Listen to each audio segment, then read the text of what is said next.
Hey everybody, you're on the GeekBox YouTube channel. Today I will tell you how to use VPN for Firestick. Let's go.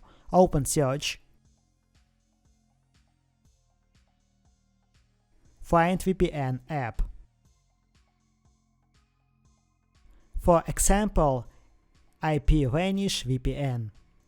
Create an account in advance.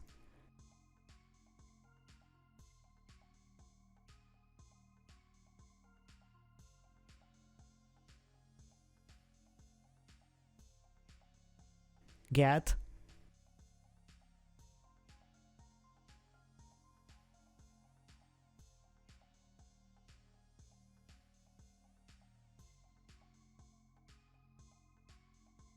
Open VPN app. Log into your account. After that, you will be able to select the VPN country. That's it.